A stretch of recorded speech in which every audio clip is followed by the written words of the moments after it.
Hey everybody, you ever get started on something and then you totally have to regroup and go in a different direction? Well, that's kind of what we're going to talk about today on this episode of the All Around Growth podcast. Today is Monday, February 1st, 2021. This is episode number 88 of the All Around Growth podcast. And this is a show where we talk about the how and why of our lives. Because, like me, you also are building the life of your dreams. Today, we are shifting gears because I was very, very excited to do this episode that came to mind on Saturday, and I'd made up some notes and was very excited to share this morning, but because the roads are such, I have decided to do an episode that gives me a little bit more freedom, where I have to reference the show notes less frequently, and I'm going to do a deeper talk episode today because we got, it looks like, I would estimate maybe 3 inches of snow. Not enough to where I'm, thinking, I can't go to work today. Very few and far between do those days actually occur, but it is enough snow where it makes me feel grateful that my parents don't have to go to work. My father is not teaching, and this week my mom is working from home. And while I have the ability to do so, I think I turned my computer off on Friday, so I don't actually have the ability to log in remotely and work from home like I gave myself the opportunity to do and like I've tried to create to do. So anyways, I'm heading into work. The weather it's not bad. It's quite beautiful outside, but the roads are likely not optimal, meaning I need to focus more than I normally do. And the best way that I can do that is simply talk and get into a deeper talk question. So for those of you who don't know what deeper talk is, there is a deeper talk deck. It's a deck of cards, and this deck of cards is an expansion of the original Icebreaker deck, which is put out by the Best Self Company. And there are 150 cards, and each of these cards is a prompt which will help you get to know people on a deeper level, have more interesting and meaningful conversations, and also elevate your communication skills. There are 6 categories in those cards: courage, beliefs, life lessons, self-awareness, dreams, and exposed. And I will get into the question of the day right here in just a minute as I get down to the end of the driveway. So give me one moment, please. Our driveway at the end of the drive is kind of steep, and sometimes with the snow and such, it gets a little tricky. So I put my truck in 4-wheel drive and I'm just creeping down the driveway. Luckily, it looks like the roads have been maintained and are clear. So let's get into the question of the day. I'm going to pick one at random here like I normally do, and I'm going to give myself the flexibility to put it back if it's one of those ones from the exposed deck that I don't want to talk to.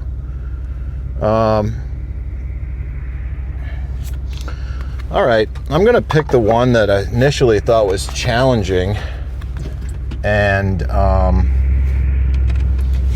it's the first one that came out here. So it's from the courage category, and it reads, what big decision in your life felt scary at the time, but looking back was the best decision you could have made?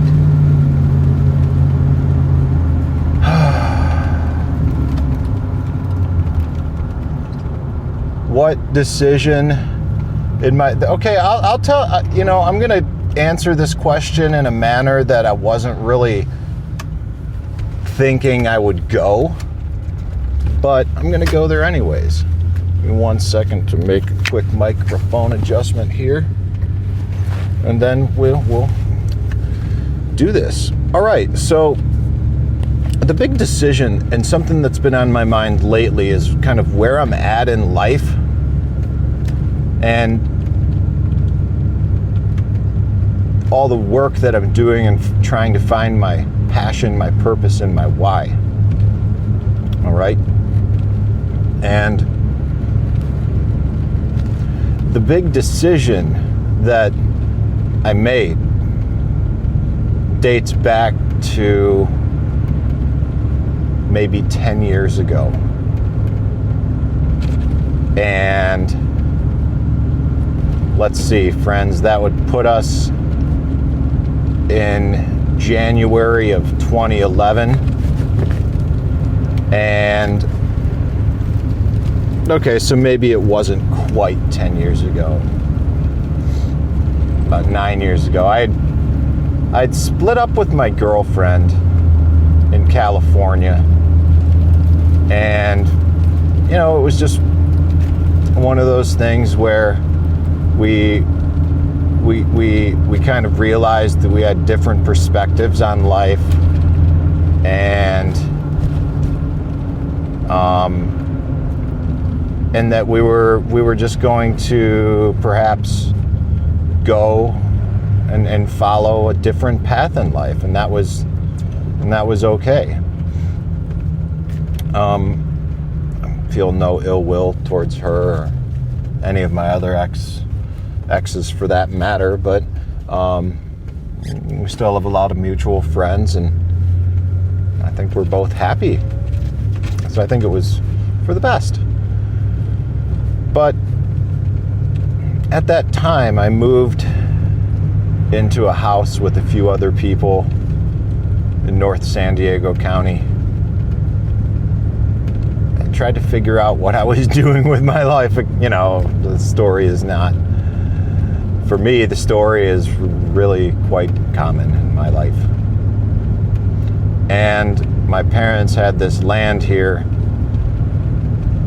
and I decided that I was going to take a stab at being a homesteader. And I didn't even know what that meant, and I still don't. But I was gonna come back here and live off the land, or be a self-sufficient homesteader. And that is, I don't want to say it's a ridiculous notion, but so many people strive to do that and aspire to be that, and it's not who they are. And I'm also not saying that it's not who I am, okay? Let's throw some double negatives in there to make it even more confusing. But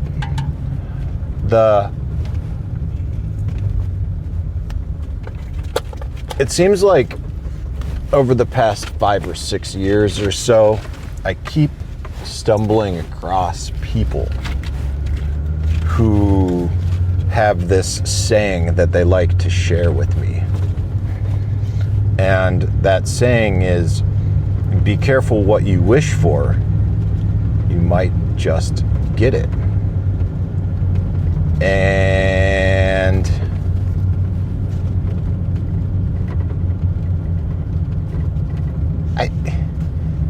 when I first heard it,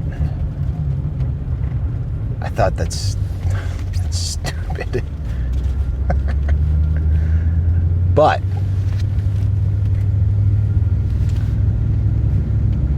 when I started listening,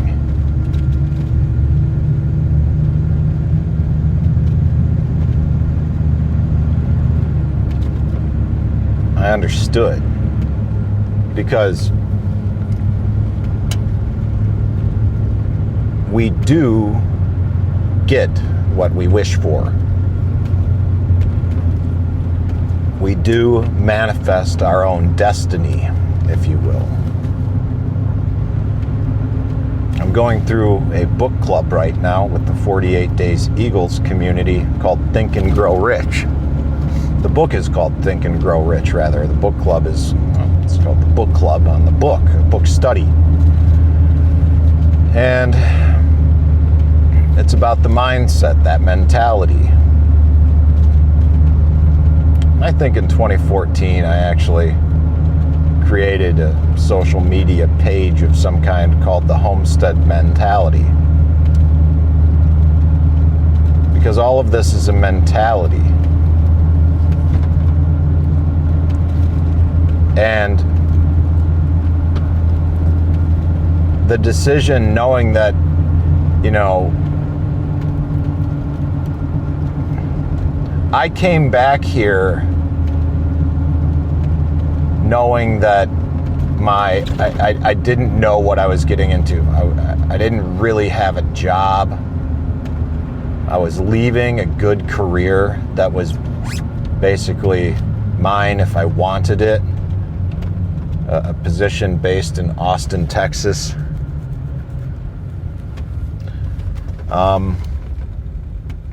Or for that matter, I could have made a fair living in San Diego. But I chose to return to family, give that up, and give myself an honest attempt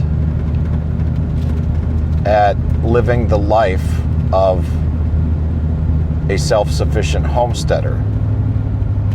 Now, here we are, almost 10 years later, and I actually haven't given myself the proper opportunity to do some of the very things that I had wished for and wanted for and longed for.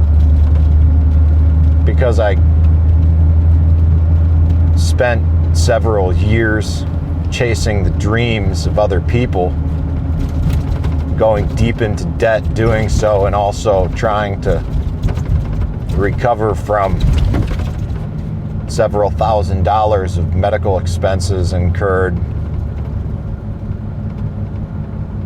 prior to the years of chasing other people's dreams. And all I did was rack up debt and continue to rack up debt.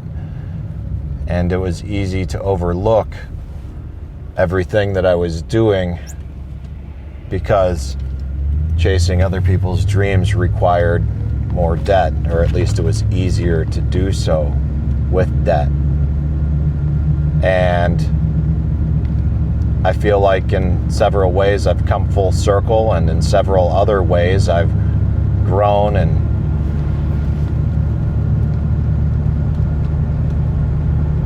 evolved more, if you will.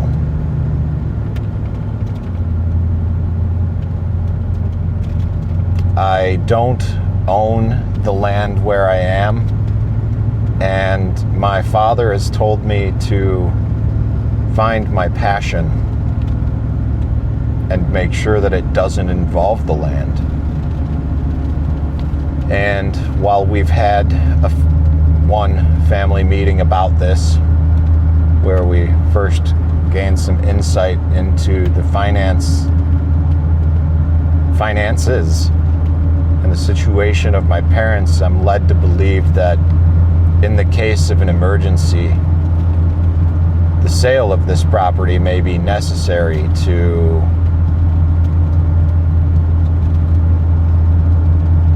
pay for their own long-term care. And that's okay. And that's why I think he was proactive in telling me that, find my passion, make sure it doesn't involve that land. But that's an interesting interesting. It's an interesting thing to think about, because I guess when I decided to come back here and try to be the self-sufficient homesteader and all of that, I didn't really understand what I was thinking about. I didn't really think through my plans or that idea and what that means. And sometimes I guess now I'm realizing that being a self-sufficient homesteader means going about life in a manner that is consistent without debt. And in a way, it sort of leaves me thinking about this idea of being some sort of gypsy homesteader or nomad homesteader or mobile homesteader, having a specific skill set and developing a specific skill set of homestead work that I can do in a day job that gives me the ability to do it, but also the ability to live on a homestead and participate in someone else's functioning homestead, in an effort to improve my own life, because this is in large part what I'm hoping for and wanting to do, is to be the homesteader. And the decision in my life to do so did feel scary, because I have no idea what I'm doing. I'm just some puss suburban kid, raised on the west side of Cleveland suburbs in the upper middle class, surrounded by more upper middle class suburbs. I'm just a soft, pasty kid. I got a lot of mentors and role models that didn't grow up that way. And that's why they're my mentors and role models, because they're tough. They've got a whole lot of life experience, or I should say they're tough, or they've got a whole lot of life experience that gives them all of these incredible opportunities that I can learn from and participate in with them. Anyways, that's it for today, my friends.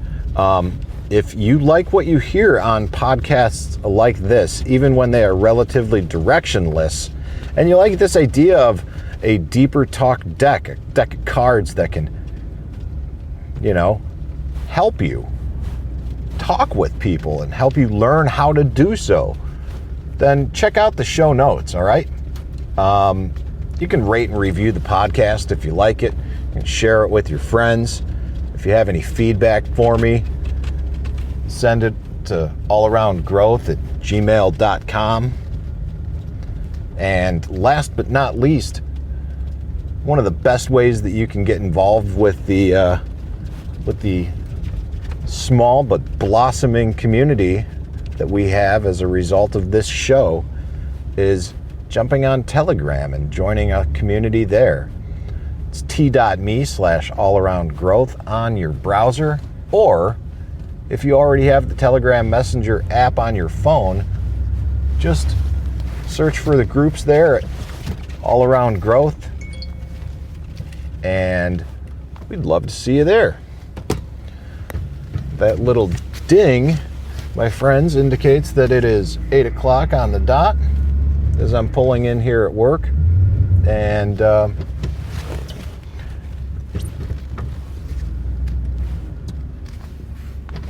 a safe day wherever you are.